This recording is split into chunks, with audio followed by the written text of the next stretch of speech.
പരിപാടി തുടങ്ങുമ്പോൾ ആരെ ആദ്യം അതിഥിയാക്കണമെന്ന ചോദ്യത്തിന് ഉത്തരം നടിയും അവതാരകയും ഒക്കെയായ ഇൻഫ്ലുവൻസറായ നമ്മുടെ പ്രിയപ്പെട്ട പാർവതി ആർ കൃഷ്ണ എന്നതായിരുന്നു. അതിന് കാരണവുമുണ്ട്. കഴിഞ്ഞ ദിവസം പാർവതി ഇട്ട ഒരു വീഡിയോ, അത് നമുക്കൊന്ന് കാണാം. എന്റെ ഒരു വീഡിയോയോ ഫോട്ടോയോ ആവശ്യമില്ലാതെ എന്തെങ്കിലും എടുത്തിട്ട് നിങ്ങൾ അതിൽ കിടന്ന് പണിയാൻ നിന്ന നല്ല പണി വാങ്ങിക്കും. ഇത് ഭീഷണിയൊന്നുമല്ല, അതെന്റെ ഒരു വ്യക്തി സ്വാതന്ത്ര്യം വെച്ചിട്ട് ഞാൻ പറഞ്ഞാണ്. അത് ഞാൻ ലീഗലി തന്നെ മൂവ് ചെയ്തിരിക്കും. ഇത് വേറെ ആരും ചുമ്മാ വന്ന് പറയുന്നതല്ല. ഞാൻ ലീഗലി മൂവ് ചെയ്തിട്ടാണ് ഇന്ന് അവന്റെ അക്കൗണ്ട് പോയത്. ബാക്കിയുള്ളവരുടെ അക്കൗണ്ട് കളയാനുള്ള പരിപാടികൾ ഞാൻ ചെയ്തിരിക്കും. സോ ബെറ്റർ നിങ്ങളുടെ എന്ത് രോമാഞ്ചമാണെങ്കിലും ശരി, എന്ത് കുളിരു കോരിപ്പിക്കുന്ന സാധനങ്ങളാണെങ്കിലും ശരി, ആവശ്യമില്ലാതെ എന്റെ സാധനങ്ങൾ ഇട്ടാ പണി കിട്ടും. അപ്പൊ അത്രേ ഉള്ളൂ. പാർവതി നമുക്കൊപ്പം ന്യൂസ് 3 തത്സമയം ചേരുകയാണ്. പാർവതി, സ്വാഗതം. ഒപ്പം വലിയ സന്തോഷം, ഇങ്ങനെ ഒരു പ്രതികരണം. ഞാനത് വളരെ ഷോർട്ടായിട്ടാണ് പാർവതി കാര്യങ്ങൾ ക്രിസ്പായിട്ടാണ് പറഞ്ഞത്. അതിലും ഏറ്റവും അവസാനത്തെ ഭാഗമാണ് ഞാൻ പ്രേക്ഷകർക്കായിട്ട് കാണിച്ചത്. അപ്പോൾ പലരും മടിക്കുന്ന ഒരു കാര്യമാണ്. പാർവതി ആ വീഡിയോയിൽ തന്നെ പറയുന്നുണ്ട്, അവരൊക്കെ എന്തുകൊണ്ടാണ് പ്രതികരിക്കാത്തതെന്ന് എനിക്ക് അറിയില്ല എന്നൊരു സെന്റൻസ് കൂടി അതിലുണ്ടായിരുന്നു. അപ്പൊ അതിൽ നിന്ന് തന്നെ തുടങ്ങാം. എന്തുകൊണ്ടാണ് ഇങ്ങനെ പ്രതികരിക്കണമെന്ന് തോന്നിയത്?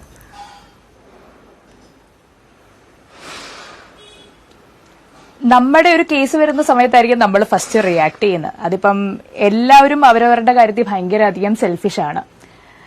എന്റെ ഒരു ഇങ്ങനെ ഒരു പിക്ചറോ വീഡിയോ ഇന്ന് വരെ എന്റെ ഒരു വോളിലോ ഒന്നും ഞാൻ പോസ്റ്റ് ചെയ്തിട്ടുണ്ടായിരുന്നില്ല. അപ്പൊ അങ്ങനെ പറഞ്ഞ പെട്ടെന്ന് റാൻഡമായിട്ട് കണ്ടപ്പോൾ അതെനിക്ക് അക്സെപ്റ്റ് ചെയ്യാനുള്ള ഒരു ബുദ്ധിമുട്ടുണ്ടായിരുന്നു. അപ്പൊ തീർച്ചയായിട്ടും ഞാൻ അതിനെതിരെ റിയാക്ട് ചെയ്തു. അത് തന്നെയാണ് സംഭവിച്ചത്. പാർവതി ഒരു ഇൻഫ്ലുവൻസർ ആണ്. സോഷ്യൽ മീഡിയയിൽ അത്രയും അധികം നിൽക്കുന്ന ഒരാളാണ്. ഫിലിമിലുണ്ട്. അത്തരത്തിൽ എല്ലാ രീതിയിലും എല്ലാ കാര്യങ്ങളും ഒന്ന് നോക്കി കണ്ട് പ്രതികരിക്കണമെന്നൊക്കെ നമ്മൾ പറയുന്ന സോക്കാൾഡ് അങ്ങനെ പറയുന്ന ആളുകളുണ്ട്. പക്ഷെ അതൊന്നുമല്ല, എനിക്കിതിലൊന്നും കാര്യമില്ല. എന്നെക്കുറിച്ച് ആരോ എന്തോ വിചാരിച്ചോട്ടെ, അല്ലെങ്കിൽ ഇനി എന്തും വരട്ടെ, പക്ഷെ പ്രതികരിക്കാനുള്ളിടത്ത് പ്രതികരിക്കുമെന്നുള്ളതാണ് പാർവതിയെ വ്യത്യസ്തയാക്കിയത്. അതുകൊണ്ട് തന്നെയാണ് താങ്കൾ അതിഥിയായി ഇന്ന് ഇവിടെ ഇരിക്കുന്നത്. എന്തുകൊണ്ടാണ്, അല്ലെങ്കിൽ എവിടെ നിന്നാണ് അങ്ങനെ ഒരു പെട്ടെന്നൊരു തോന്നൽ വന്നത്? ഈ പറഞ്ഞ പോലെ നേരത്തെ അതിനുള്ള ഒരു സാഹചര്യം ഉണ്ടായിരുന്നില്ല, ഇതുവരെ ആരും അങ്ങനെ ചെയ്തിട്ടില്ല, ഇനി ആരും ചെയ്യുകയില്ല. അത് മനസ്സിലാവുകയും ചെയ്തു ആ വീഡിയോയിൽ നിന്ന്. അപ്പൊ ആ ഒരു തോട്ട് എങ്ങനെയാണ് വന്നത്? ഇത് ഫേസ്ബുക്കിലൂടെ തന്നെ അല്ലെങ്കിൽ ഇൻസ്റ്റയിലൂടെ തന്നെ പറയാം എന്ന് തോന്നിയത് എങ്ങനെയാണ്? ഓക്കെ, ഇൻസ്റ്റാഗ്രാം എന്ന് പറയുന്നത് പലവരുടെയും ഈ ഒരു സോഷ്യൽ പ്ലാറ്റ്ഫോം നല്ല രീതിയിൽ ഉപയോഗിക്കുന്നില്ല എന്ന് എനിക്ക് തോന്നിയിട്ടുണ്ടായിരുന്നു. ഇതിന്റെ ഒരു നെഗറ്റീവ് വശം മാത്രമല്ല, ഇതിന്റെ ഒരു പോസിറ്റീവ് വശത്തിന്റെ ഒരു പ്രതിഫലനമാണ് ഇന്നിപ്പോ ഞാനിവിടെ ഇരിക്കുന്നത് തന്നെ. കാരണം ഒരുപാട് പേരിലേക്ക് അതെത്തി, അതായത് റിയാക്ട് ചെയ്യാൻ മടിക്കുന്ന ഒരുപാട് പെൺകുട്ടികൾക്ക് അതൊരു പ്രചോദനമായി എന്ന് ഞാൻ വിശ്വസിക്കുന്നുണ്ട്. കാരണം ഇത് ഞാൻ പറഞ്ഞു കഴിഞ്ഞ് ഒരുപാട് പേര് എനിക്ക് പേഴ്സണൽ കോൾ ചെയ്തു, ചേച്ചി ഇപ്പോഴാണ് ഞങ്ങൾക്കൊരു ധൈര്യം വന്നത്. കാരണം പലവരും പഠിക്കുന്നതെന്ന് പറഞ്ഞാൽ ഇപ്പം ഇൻഡസ്ട്രിയിൽ നിൽക്കുന്നവരാണെങ്കിൽ തന്നെ, ചേച്ചി ഞങ്ങളുടെ കരിയറിനെ അത് ബാധിക്കുമോ, അല്ലെങ്കിൽ ഞങ്ങളുടെ ഫാമിലി ഇതെങ്ങനെ ചിന്തിക്കും, ഇങ്ങനെ ചിന്തിച്ചിരുന്നാൽ നമ്മൾ അവിടെ ഇരിക്കത്തേ ഉള്ളൂ. ഒരു കാര്യങ്ങളും നമുക്ക് പിന്നെ അങ്ങോട്ട് മുന്നോട്ട് പോകാൻ പറ്റത്തില്ല. റിയാക്ട് ചെയ്യേണ്ട സമയത്ത് ആ ഒരു സ്പോട്ടോ നമ്മൾ റിയാക്ട് ചെയ്യണം. ഞാനിത് കണ്ട സമയത്ത് ഞാൻ ആകെ സ്തബ്ധിച്ചു പോയി. കാരണം എനിക്ക് എന്ത് ചെയ്യണം, കാരണം ഇങ്ങനെ ഒരു സംഭവം കണ്ടപ്പം ഞാൻ കരഞ്ഞു. എനിക്ക് എന്ത് ചെയ്യണമെന്ന് അറിയത്തില്ല. ഞാൻ കുറച്ച് നേരം ഇരുന്ന് ആലോചിച്ചിട്ട് ഞാൻ എന്റെ ഫോട്ടോഗ്രാഫറിനെ വിളിച്ചു. രേഷ്മ എന്നാണ് പുള്ളിക്കാരിയുടെ പേര്. രേഷ്മ വിളിച്ചിട്ട് ഞാൻ പറഞ്ഞു, രേഷ്മ ഇത് വല്ലാത്തൊരു രീതിയിലാണ് പോയിക്കൊണ്ടിരിക്കുന്നത്. ആ ഒരു രോമാഞ്ചം മീഡിയ എന്ന് പറയുന്ന ആ ഒരു പർട്ടിക്കുലർ പേജിൽ നിന്നും പല സ്ഥലങ്ങളിലേക്ക് ഇത് സ്പ്രെഡ് ആയിട്ടുണ്ട്. അത് പല മീഡിയക്കാര് ഇതുപോലത്തെ ഒരു മഞ്ഞ ചാനലുകൾ ഇതിൽ നിന്ന് കട്ട് ചെയ്തെടുത്തിട്ട് അതിന്റെ പിക്ചറായിട്ടും വീഡിയോ ആയിട്ടും ഒക്കെ പലയിടത്തും സ്പ്രെഡ് ചെയ്തു. അതെനിക്ക് പെട്ടെന്ന് അക്സെപ്റ്റ് ചെയ്യാൻ പറ്റിയില്ല. അത് എന്റെ കൺമുന്നിൽ വന്നെന്നുള്ളതാണ് ഏറ്റവും വലിയ കാര്യം.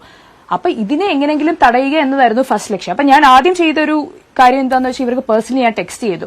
ഈ രോമാഞ്ച മീഡിയ എന്നെ ബ്ലോക്ക് ചെയ്തിരുന്നു. അവർക്ക് എനിക്ക് പേഴ്സണൽ ടെക്സ്റ്റ് ചെയ്യാൻ പറ്റിയില്ല. പിന്നെ എനിക്ക് അറിയാവുന്ന 1-2 മീഡിയക്കാരെ വെച്ചിട്ട് ഞാനത് ചെയ്യാൻ നോക്കിയപ്പോഴും നടന്നില്ല. ലാസ്റ്റ് രേഷ്മയുടെ ഒരു സപ്പോർട്ട് കാരണമാണ് ഞങ്ങള് ത്രൂ ഔട്ട് അത് കോപ്പിറൈറ്റ്, കാരണം ഒറിജിനൽ കോണ്ടന്റ് വെച്ചിട്ട് നമ്മളത് കോപ്പിറൈറ്റ് കൊടുത്തു. അവർ 1 തവണയായി 2 തവണയും 3 തവണയും ഈ പറയുന്ന സെയിം കോണ്ടന്റ് ഇടാൻ നോക്കി. കാരണം അത് നല്ല റീച്ച് ഉണ്ടായിരുന്നു. 1.5 ലക്ഷം ഫോളോവേഴ്സ് ഉണ്ടായിരുന്ന ഒരു ഇൻസ്റ്റാഗ്രാം പേജാണ്. ആൻഡ് വിത്തിൻ ആൻ അവർ അവർക്ക് 3000 കൂടുതൽ ഷെയർസും പോയിട്ടുണ്ടായിരുന്നു. ഇതൊക്കെ എന്നെ വളരെ ഞെട്ടിച്ചൊരു കാര്യമാണ്. കാരണം നമ്മൾ അത്രയും പ്യുവർ മൈൻഡോടെ എടുത്തൊരു സാധനം അത് എത്ര വൾഗാരിറ്റിയിൽ അവർക്ക് കൊണ്ടുവരാൻ പറ്റുമോ അത്രയും അവരിലേക്ക് എത്തിക്കാൻ പറ്റി എന്നതാണ് അവരുടെ വിജയം എന്ന് പറയുന്നത്. പക്ഷെ അതിനെ അവിടെ നിർത്തണം എന്ന് എനിക്ക് തോന്നി. എന്നെക്കൊണ്ട് മാക്സിമം പറ്റാവുന്ന രീതിയിലൊക്കെ ഞാൻ ട്രൈ ചെയ്ത് ചാനൽ പൂട്ടി. അതെയാ, ആ വീഡിയോ എനിക്ക് ചോദിക്കാനുള്ളത്, നമ്മൾ പറയുമ്പോൾ പല കാര്യങ്ങളും എഴുതി തയ്യാറാക്കി പറഞ്ഞില്ലെങ്കിൽ നമ്മൾ പ്രത്യേകിച്ച് ഇമോഷണലി നമ്മൾ ഇരിക്കുന്ന സമയത്താണെങ്കിൽ അത് എങ്ങോട്ടെങ്കിലൊക്കെ പോകാനുള്ള സാധ്യതയുണ്ട് അല്ലെ. ഞാൻ പച്ചത്തെറി ഞാൻ പറയും എന്നാണ് പാർവതി ആ വീഡിയോയിൽ പറഞ്ഞത്. അപ്പൊ ഞാൻ പറഞ്ഞത് അത്രയും അങ്ങനെ തന്നെ പ്രതികരിക്കണം എന്ന് തോന്നിയത്, അവിടെയാണ് പാർവതി വ്യത്യസ്തയാവുന്നത്. അതെ അതെ, കാരണം എന്താ അറിയോ, അങ്ങനൊരു അത് വല്ലാത്തൊരു ഇമോഷനാണ്. ദേഷ്യവും സങ്കടവും കൂടെ എല്ലാം കൂടെ വന്നൊരു ഇമോഷനാണ്. നമ്മുടെ അനുവാദമില്ലാതെ നമ്മുടെ ഒരു ഫോട്ടോയോ വീഡിയോയോ, അത് അത്രയും വൾഗറായിട്ടുള്ള കുറെ പിക്ചേഴ്സും ഫോട്ടോസും വീഡിയോസും എല്ലാം കിടക്കുന്ന ഒരു പേജിനകത്ത് അങ്ങനെ കാണുമ്പോൾ നമുക്ക് പെട്ടെന്ന് അക്സെപ്റ്റ് ചെയ്യാൻ പറ്റത്തില്ല. ഞാൻ പർപ്പസ്ഫുള്ളി ഇട്ടൊരു സാധനമല്ല അത്. ഞാൻ അങ്ങനെ ഒരു വീഡിയോ എന്റെ വോളിൽ പോസ്റ്റ് ചെയ്തിട്ടില്ല. സപ്പോസ് എന്തെങ്കിലും ഒരു നെയ്വൽ സ്ലിപ്പ് ആവോ, എന്തെങ്കിലും ക്ലീവേജ് വരോ, എന്തെങ്കിലും ഒരു കാര്യം സംഭവിച്ചാൽ ഞാൻ ആ പോർഷൻ കട്ട് ചെയ്തിട്ട് എന്റെ പേജിൽ പൊതുവെ ഇടാറുള്ളൂ. ഇവര് പർപ്പസ്, അതും രേഷ്മ അറിയാതെ രേഷ്മയുടെ ചാനലിൽ, യൂട്യൂബ് ചാനലിൽ അപ്ലോഡ് ചെയ്തൊരു വീഡിയോ, അത് വൈറ്റ് ഷോട്ടിൽ നിന്ന് എക്സ്ട്രീം സൂം ചെയ്ത് അവർ അപ്ലോഡ് ചെയ്തൊരു സാധനമായിരുന്നു. അത് അത്രയും വൾഗറാക്കി അവർക്ക് ഇടേണ്ട ഒരു റൈറ്റ്സും ഇല്ല, അത് ഞാൻ സമ്മതിക്കത്തുമില്ല. ഇതിന് ശേഷം ഇപ്പൊ നേരത്തെ പറഞ്ഞല്ലോ, പലർക്കും ഇതിനുള്ള ഒരു ധൈര്യമില്ല ഇങ്ങനെ പറയാനുള്ള എന്ന് പറഞ്ഞല്ലോ. അതിനപ്പുറത്തേക്ക് ഞാനൊന്ന് ചിന്തിക്കുകയായിരുന്നു, ചിലരെങ്കിലും ഇതൊക്കെ അങ്ങനെ പോയാൽ നെവർ മൈൻഡ് ആക്കുന്ന ആളുകളില്ലേ, അതങ്ങനെ പോട്ടെ, അല്ലെങ്കിൽ അങ്ങനെയും പോട്ടെ എന്ന് വിചാരിക്കുന്ന ആളുകളുണ്ടെന്ന് തോന്നിയിട്ടുണ്ടോ പാർവതിക്ക്? ഉറപ്പായിട്ടും. കാരണം ഇതാദ്യം ഞാൻ എന്റെ 1-2 ഫ്രണ്ട്സിനോടാണ് പറഞ്ഞത്. എന്റെ ഫാമിലിയോട് പറയുന്നതിന് മുന്നേ എന്റെ 1-2 ഫ്രണ്ട്സിനോടാണ് ഞാൻ ഇത് ആദ്യം സൂചിപ്പിച്ചത്. അവരും ആദ്യം എന്നോട് പറഞ്ഞു ഇത് ഇഗ്നോർ ചെയ്യേ, ഇതൊക്കെ ഇതിന്റെ പാർട്ടല്ലേ എന്നാണ് ചോദിച്ചത്. ഇതിന്റെ പാർട്ടല്ല, കാരണം ഞാൻ പർപ്പസ്ഫുള്ളി ഇടാത്തൊരു സാധനം അത് അത്രയും വൾഗറായിട്ട് ഇടേണ്ട, ഞാൻ പിന്നെ അതാണ് പറയുന്നത്, അത് അത്രയും വൾഗറായിട്ട് ഇടേണ്ട ഒരു റൈറ്റ്സും അവർക്കില്ല. പിന്നെ അത് നെവർ മൈൻഡ് ആക്കി നമ്മൾ കുറെ വിട്ടാണ് ഇപ്പൊ ഇങ്ങനത്തെയുള്ള പേജൊക്കെ രൂപീകരിക്കപ്പെട്ടിട്ടുള്ളത്. അത് എത്രയോ പേജസ് ഉണ്ടെന്നറിയോ. കുറെ പേജസ് ഇന്ന് രാവിലെ എനിക്ക് കുറെ ടെക്സ്റ്റ് ചെയ്തു, ചേച്ചി സോറി, ഇനി ഞങ്ങൾ അങ്ങനത്തെ വീഡിയോസ് എടുത്തില്ല. ഞാൻ പറഞ്ഞ ഇതിപ്പോ എന്റെ ഒരു കേസ് മാത്രമല്ല, എല്ലാവരും കൂട്ടത്തോടെ പ്രയത്നിച്ചാൽ തീർച്ചയായിട്ടും നമുക്ക് ഒരു പരിധി വരെ ഇത് തടയാൻ പറ്റും. നമ്മൾ തന്നെയാണ് ശരിക്കും ഇങ്ങനത്തെയുള്ള പേജസിനെ പ്രൊമോട്ട് ചെയ്യുന്നത്. ഈവൻ നമ്മൾ ആക്ടേഴ്സ് ആണെങ്കിൽ പോലും നിങ്ങൾ പ്രോപ്പറായിട്ടൊന്ന് റിയാക്ട് ചെയ്താൽ പേടിച്ച് ഒരു മൂലയിൽ ഇരിക്കാവുന്ന ടീംസേ ഉള്ളൂ ഇതൊക്കെ. അത് ഈ ഒരു 1-2 ദിവസം കൊണ്ട് ഞാൻ മനസ്സിലാക്കിയ ഒരു കാര്യമാണ്. പാർവതി 1-2 ദിവസമായിട്ട് ഇതിന്റെ പുറകെ തന്നെയാണെന്ന് തോന്നുന്നു. ആ പൂട്ടിച്ച ചാനൽ അല്ലാതെ ഇത് എടുത്ത് ഷെയർ ചെയ്തവർക്കും പണി കിട്ടുമെന്ന് ഉടനെ അങ്ങനെയാണ് നമ്മൾ വിചാരിക്കേണ്ടത്. ഉറപ്പായിട്ട് അതിനകത്ത് കോമന്റ്സ് ചെയ്തവരുടെ വരെ സ്ക്രീൻഷോട്ട് ഞാൻ എടുത്തു വെച്ചിട്ടുണ്ട്. ആദ്യം ഞാൻ വിചാരിച്ചിരുന്നത് ആ ഒരു വീഡിയോ ഉണ്ടാക്കി, ആ ഒരു പേജ് ഉണ്ടാക്കി ഒരാളുടെ വീട്ടിൽ പോയിട്ട് ഡയറക്റ്റ് അവരുടെ പേരൻസിന്റെ മുന്നിൽ വെച്ച് പറയാന്ന. പിന്നെ ഞാൻ വിചാരിച്ചു അപ്പാർട്ട് ഫ്രം ദാറ്റ് അവരുടെ പേരൻസ് ഇത് എന്ത് ചെയ്തു എന്നുള്ളത് അവർ സെൽഫായിട്ട് റിയലൈസ് ചെയ്യേണ്ട ഒരു കാര്യമാണ്. ഇന്ന് അവനൊരു പേജ് ഉണ്ടാക്കിയിട്ടുണ്ടെങ്കിൽ നാളെ അവനൊരു പേജ് ഉണ്ടാക്കുന്നതിന് ഒരു ബുദ്ധിമുട്ടും ഇല്ല. പക്ഷെ അങ്ങനല്ല, അതൊരു സെൽഫ് റിയലൈസേഷൻ വരണം. അവരുടെ വീട്ടിലാണെങ്കിലും ശരി, അവർക്ക് വേണ്ടപ്പെട്ടവർക്ക് ആർക്കെങ്കിലും വരുമ്പോൾ അവർക്ക് ഇത് മനസ്സിലാവത്തോ. അപ്പം അങ്ങനൊരു സമൂഹത്തിനെ വളർത്താൻ ഞാൻ ഉദ്ദേശിക്കുന്നില്ല. അതുകൊണ്ട് എന്നെ കൊണ്ട് പറ്റാവുന്ന മാക്സിമം എക്സ്ട്രീമിൽ ഞാൻ പോയിട്ട് ഇങ്ങനത്തുള്ള പേജസ് പൂട്ടാനുള്ള പരിപാടികൾ ഞാൻ ചെയ്തിരിക്കും. അത് എന്നെ കൊണ്ട് കഴിയാവുന്ന രീതി ഞാൻ എന്റെ പാർട്ട് ചെയ്തിരിക്കും.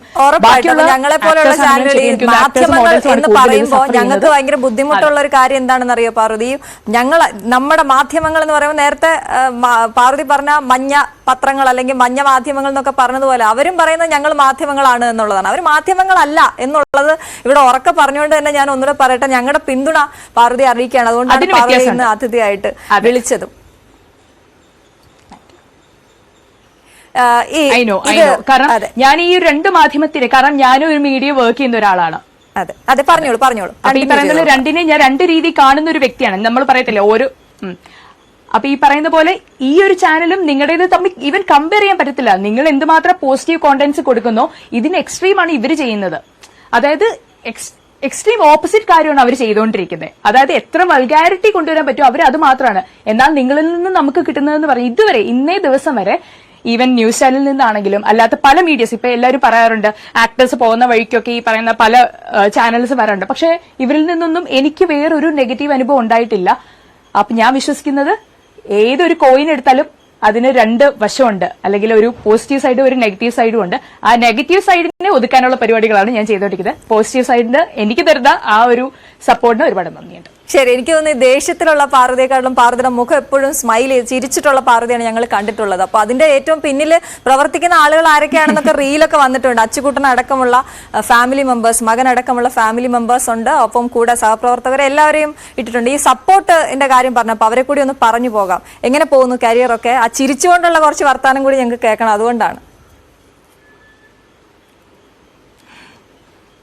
ഓക്കെ, ഒരുപാട് സന്തോഷം. കാരണം ഈ പറയുന്ന ഇങ്ങനത്തെ സിറ്റുവേഷനിലാണ് നമുക്ക് ശരിക്കും നമ്മുടെ കൂടെ ആരുണ്ടാവും എന്നുള്ള കാര്യങ്ങളൊക്കെ നമുക്ക് മനസ്സിലാവുന്നത്. കാരണം ഞാൻ ഇങ്ങനൊരു പ്രതികരണം നടത്തുമ്പം ഏറ്റവും കൂടുതൽ അത് അഫക്ട് ചെയ്യാൻ പോകുന്നത് എന്റെ ഫാമിലിയെ തന്നെയായിരിക്കും. കാരണം വേണമെങ്കിൽ എന്റെ ഹസ്ബൻഡിനോട് വന്ന് പറയാം, കണ്ടോ അവള് ഇങ്ങനത്തെ ഫോട്ടോഷൂട്ട് ചെയ്തുകൊണ്ടല്ലേ അവൾക്ക് ഇങ്ങനെ. പക്ഷെ ഞാൻ ഇത് പർപ്പസ്ഫുള്ളി ഞാൻ എന്റെ നേവിൽ കാണിക്കാനോ ക്ലീവേജ് കാണിക്കാനോ ഒന്നും പോയിട്ടില്ല. ഇതാരെങ്കിലും ചെയ്യുന്നുണ്ടെങ്കിൽ തന്നെ അത് അവരുടെ വ്യക്തി സ്വാതന്ത്ര്യമാണ്. എന്തിന് അവരുടെ അനുവാദമില്ലാതെ ഒരു ഫോട്ടോയോ വീഡിയോ എടുത്തിട്ട് ഒരാൾ ചെയ്യുന്നു എന്നതാണ് ഇവിടെ ഒരു ചോദ്യചിഹ്നമായിട്ട് ഇപ്പോഴും നിൽക്കുന്നത്.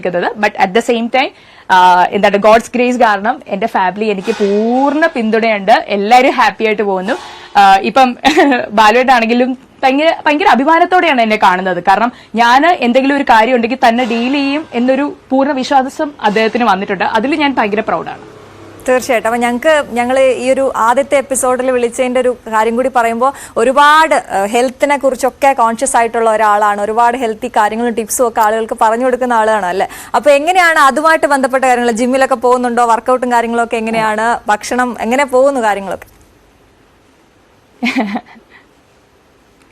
ഓക്കെ, ഡയറ്റ് നല്ലപോലെ പോകുന്നുണ്ട്. എനിക്കൊരു ലെഗ് ഇഞ്ചുറി വന്നിട്ടുണ്ടായിരുന്നു. അപ്പൊ ഈ പറയുന്ന പോലെ ഒരു 3-4 മാസം ഒരു ജിമ്മിൽ പോക്കൊന്നുമില്ല. പക്ഷെ ഞാൻ ഡയറ്റ് കറക്റ്റ് ആയിട്ട് മെയിൻറ്റെയിൻ ചെയ്ത് പോകുന്നുണ്ട്.